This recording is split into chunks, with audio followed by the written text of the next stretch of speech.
and welcome back to our Q&A video.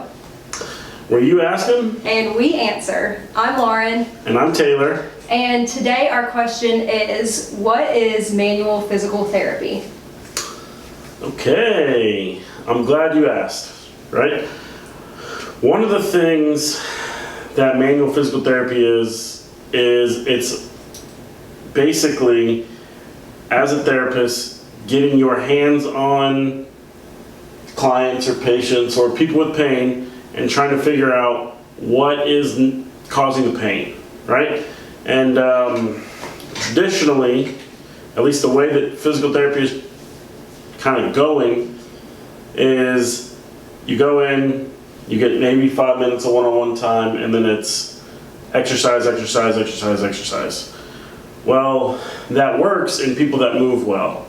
But typically when you're in pain or you have something that doesn't move well, you start doing those exercises. Sometimes it can even actually make your pain worse, right? So manual physical therapy is a physical therapist that gets his hands on his patients and try to get things moving the right way, whether it's a joint in your back, whether it's a joint, your shoulder joint, whether it's in your neck.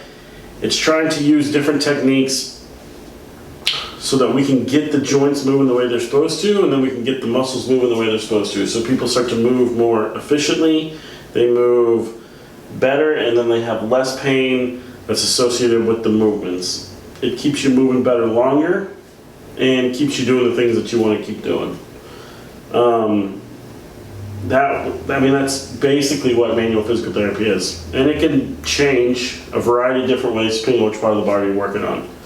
Whether it can be from your toes all the way up to your jaw and your head. So it literally can be head to toe.